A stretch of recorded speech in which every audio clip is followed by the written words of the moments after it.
And he got in the car and he says, Mike, who are you working for now? I said, well, I own my own company with Scott. And he says, really, how many cars do you have? And I said, 3. I think one worked. We had 2.5. 2.5, yeah. And he knew it. And so I take him to the Dorothy Quincy suite where the telethon was. And he goes in and he donates the check and comes back out to the car. And I'm taking him back to Marblehead. And he says, Mike, he says, how would you like the Channel 5 account? He says, the company we use now, I don't even know who they are. Never got a Christmas card.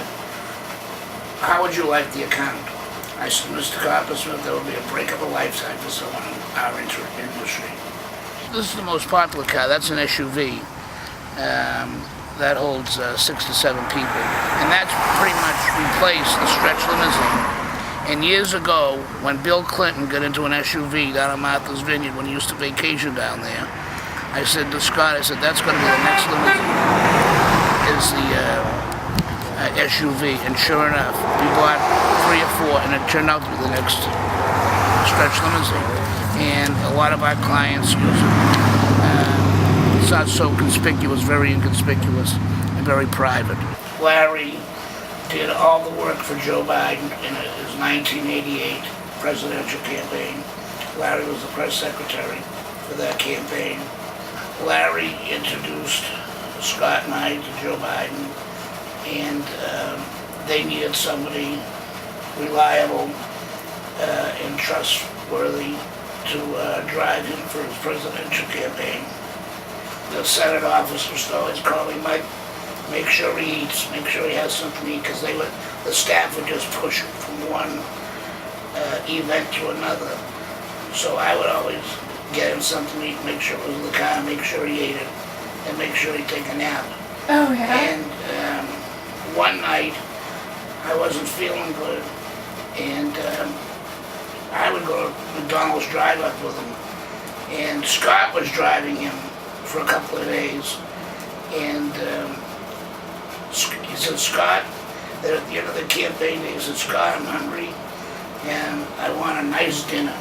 So once in a while he'd say he wanted spaghetti dinner, so I took him So Scott took him to Vincenzo's in Chelmsford. While they were having dinner over there, he said to Scott, call Mike and get him over here. And I said, Scott, I don't want to go, I'm not feeling good. He said, Mike, he wants to see you, get over here. So I go over, he stands up from the table, and he says, Mike, he says, Scott knows how to treat me. He says, if I was with you tonight, we'd be at McDonald's drive-up. He says, Scott knows how to treat me. He brought me to this fine Italian restaurant where I could have a decent meal, and thank God I'm not with you tonight. Keene, we're in Keene. Okay. And he says to me, Mike, we're going to go to church this morning. I used to go to church with him in the morning, Sunday morning. And he said, Mike, he says, we'll walk over to church this morning. And I said, Senator, I don't think I can do that. I don't feel good. I went to the Mass General, and I was diagnosed with stage 4 cancer. Joe went home, and he got the news, and he flew up the next day to see me, because they gave me a 90-day prognosis. And says, Mike, in 1988 I had an aneurysm, and yeah, I had the same prognosis as you. And they told me 90 days, and Jimmy, my brother, would go and get these CDs, and we would play them when the family would come over, and there were no tears. We would get through this with laughter. And Joe would call me every night, and Jill talked about him. And they say, Mike, we're thinking of you, we love you, and you're going to get through this. And he was on the list at the hospital. Whenever they did a procedure, he would be on the list to call to tell them how I made it through it. He says, Mike, if we win this thing and you get better, you and Scott are my personal guests at the inauguration. Oh, wow. Well, they won it, and I got better, and Scott and I were his personal guests at the inauguration.